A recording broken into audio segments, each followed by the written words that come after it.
We are back, baby. We're freaking back. Back home from Arizona.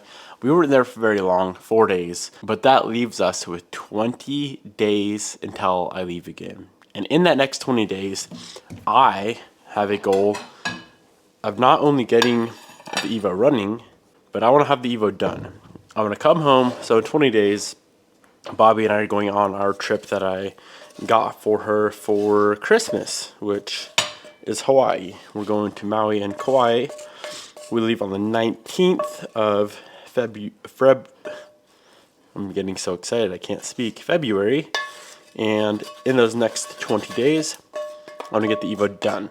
I want to come back home from vacation and I want to get started on a new project. Now that may not seem like a very hard task, but that car does still need quite a bit of work, including like a full wet sand and polish.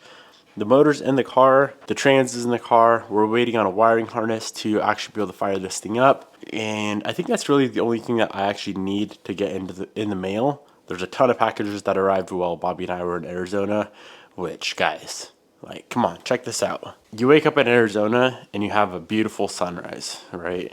You wake up here in Spokane in the middle of winter, and while I love it here, it's so gloomy all the time. It really, really makes Bobby and I want to move to Arizona. But then in the summer, the spring, the summer, the fall, in Spokane, you can't beat it. It's amazing. That also gives me 20 days to try to get in shape.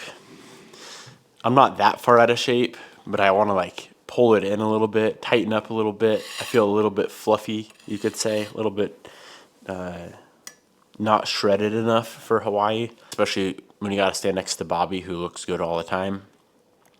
I need to drop some pounds. I was 199 pounds this morning, which isn't crazy heavy for me, but if I could get if I could tip into like the high 180s, even if it's a 189.8, I feel like if I dropped 10 pounds, I'd be not so fluffy.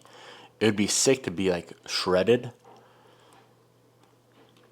But 20 days ain't enough time to get shredded.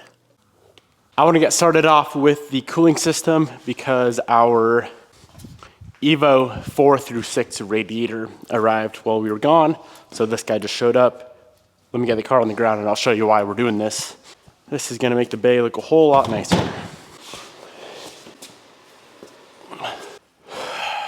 Man, it's good to be back home. This guy here, 7 through 9 radiator and this hose, I don't know why they did that. So with the 4 through 6 radiator, the outlet is over here, so it's more of a straight shot. And it pulls that hose away from the exhaust manifold, looks cleaner. It's just a better option.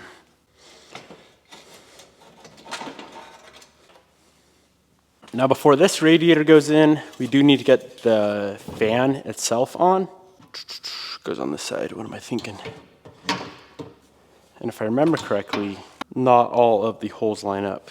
So our best option is just gonna be to go ahead, pull these tabs off the radiator, move them in, and then one of the bolt-on locations up top, that needs to be moved over about a 1/2 inch to get this fan attached to the radiator.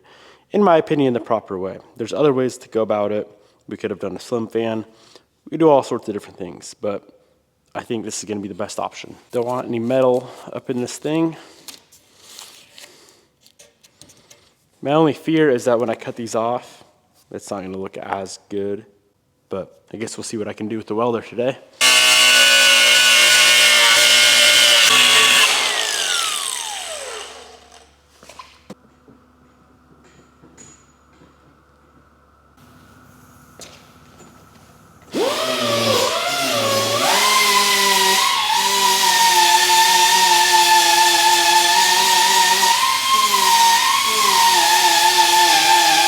So we got the 3 tabs lopped off that needed to be cut off. Everything is sanded down, ground down to where it looks as good as it possibly could. It's gonna look really nice. So now we need to go ahead and get the setup exactly where it needs to go. Thankfully, at least one of the holes worked as is. So that'll go there. Let's get all this welded up, and then I need to go through and take care of some rust.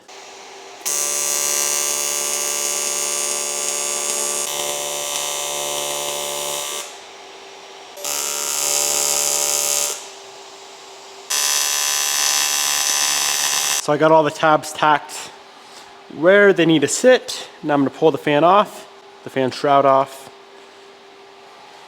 and we can go through and get everything fully welded up. So it's nice and sturdy and they won't break off.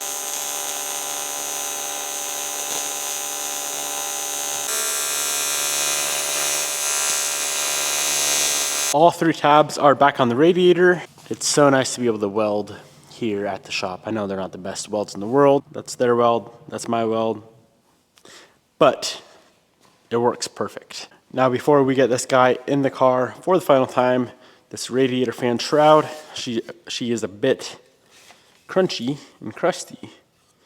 So let's go ahead and pull the fan blade and the fan motor off and get the shroud itself sandblasted and powder coated.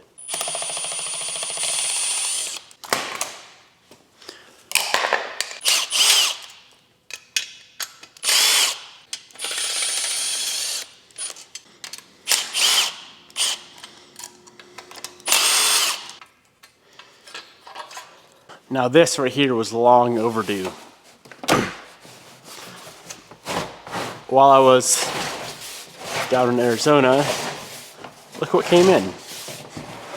Look what came in. A fresh 55 gallon, oof. That is strong. 55 gallons of powder coat stripper. This whole freaking thing is full. I know there's a bunch of different brands of powder stripper out there. The stuff I use is called the rim strip and it works well. Very well. Steel always comes out of the stripper tank quite rusty, so before this thing gets a powder coat job, she's gonna need a sandblast.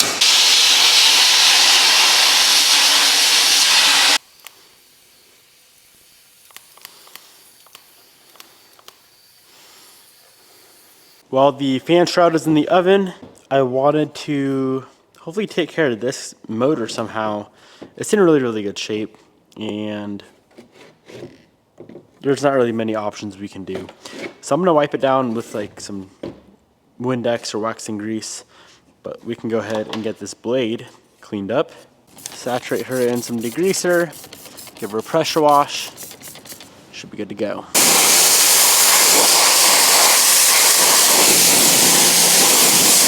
Our very beautiful shroud is finished up.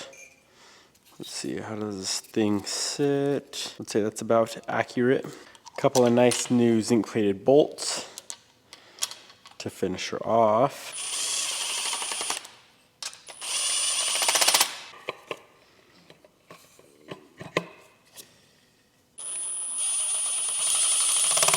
Alrighty, let's hope she fits.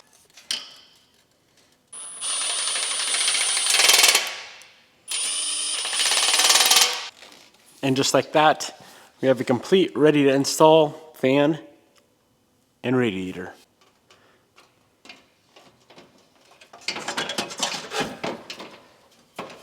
You will, of course, need a 4 through 6 upper hose. Mishimoto makes a pretty nice looking one. So that is what I got going on this car.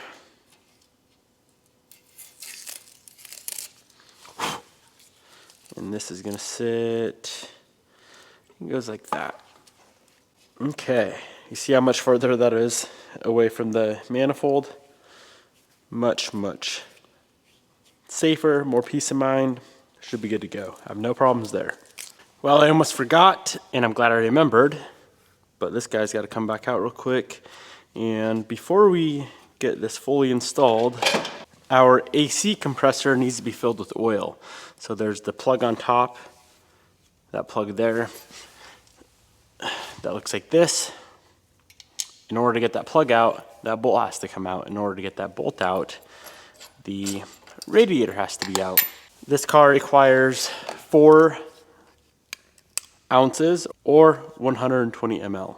And we're gonna be putting PAG 46 in. The manufacturer recommends PAG 56, but I cannot get that here locally.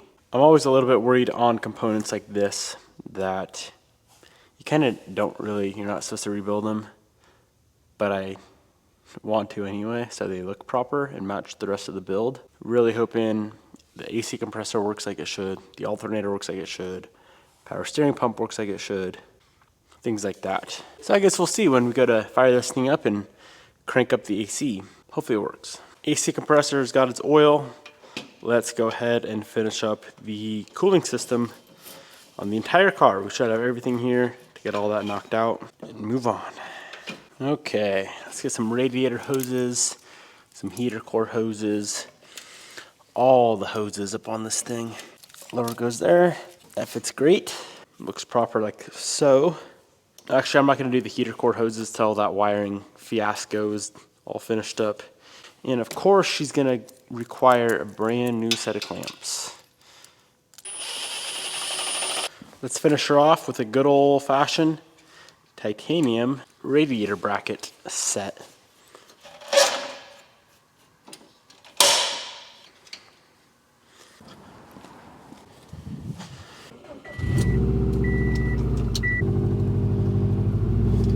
Okay, well, I need to finish this STI up. I don't think it's gonna take long, but I'm gonna run, snag a clock spring right quick. Hopefully that takes care of the issue. I don't know why it wouldn't. And then what else do we got? The hyperblink issue and a exterior trim that is bent. That's pretty much it. The main thing, of course, being the DC-CD flashing due to the clock spring. Or not the clock spring, the steering angle sensor, which hypothetically speaking is kind of part of the clock spring. They're bolted together, so I'm just gonna replace both. We got 3 goodies: a trim piece, another trim piece, and our clock spring with the steering angle sensor. And that should be everything needed to have this car complete 100%. Well, apparently spring is already here, so let's work outside. First trim piece, this outer seal for the window, it's bent. Now it's really bent. It's all these little things that just make a build so much better.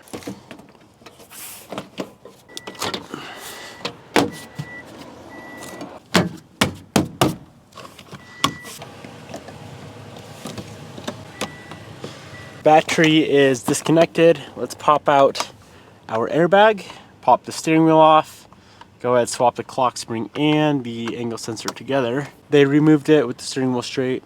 He said, put it back on with the steering wheel straight and you will not have any problems. If that was the problem, if that was the actual problem, it should be fixed. I always hear rumors that if you don't disconnect the battery before you pop these off, it blows the airbag. Now I highly doubt that's true, but maybe for scientific purposes I'll try it one day. Not on this car though.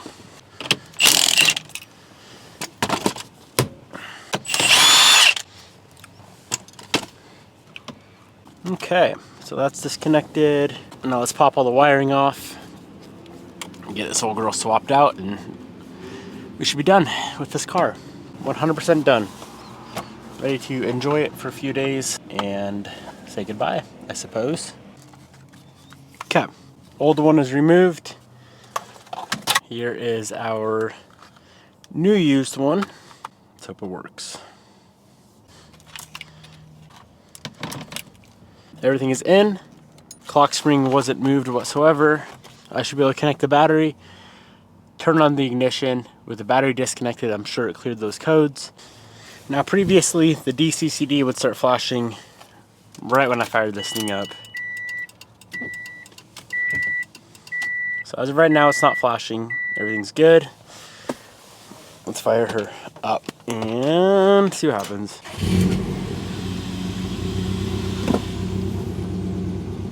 So far, so good.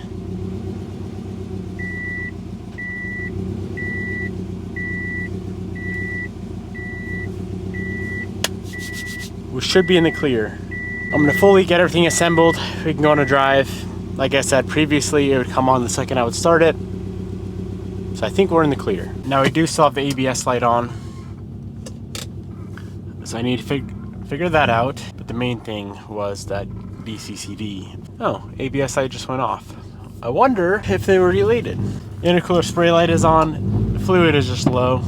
I gotta toss in some, are you frickin' kidding me? Blinking DCCD. Okay, one more thing I'm gonna try. I'm gonna pull the airbag, steering wheel back off, airbag and steering wheel back off. On the clock spring, it says how to set it. I think it's go all the way to the right, 2 1/4 turns back. I mean, there is a chance this used clock spring is bad. I keep calling it a clock spring. Steering angle sensor, bad. There's a chance, but I doubt it. So what else could it be? So on the clock spring it says, point front wheels straight ahead. They are. Rotate 3 1/4 turns from the right and stop. Let's see where it's currently at. It's at 1, 2. It's at 2 1/4. So maybe there's a quarter. 1, 2, 3. Maybe that's what it needs. Let's hope that solves our problem. If I don't fix it, then I don't know what the problem is. This car's pissing me off. Right away. Right away it blinks. Let's go drive it, see if it goes away. One thing I am confident I can fix is the hyperblink issue with the new headlights. So I picked up this blinker relay, CF15JL-02 flasher for LED. And it should be a plug and play thing. I just gotta find the blinker relay. And the easiest way to do that is just turn on the blinkers. Okay, they make that very easy to get to. Unplug the old relay, plug in the new one. We're fixed. Let me show you where the relay is. The factory relay is that guy right there. So I put a new steering angle sensor and a clock spring, well not a new, but a new used from a reliable source into this STI, and it still has the same damn code. At that point, if you have power, ground, and communication lines, then it has to be that DCCD module. Interesting. Wonder how it just goes out right when I do the rack. So I've been talking to Nick, who's the wiring expert and diagnostic expert, and trying to figure out why or what else could be causing this issue, because I'm confident that the angle sensor that we put in the car is good and the clock spring is good. And it sounds like there is a DCCD controller that may have gone bad. So I am going to do some testing there and maybe swap the module there, and hopefully that fixes our P1767 issue. The rest of the day is going to be spent signing and sending out all of the Boston orders from the latest drop when I was in Arizona. I want these Evo shirts and hoodies and banners and all the Evo goodies to get to you guys as soon as possible.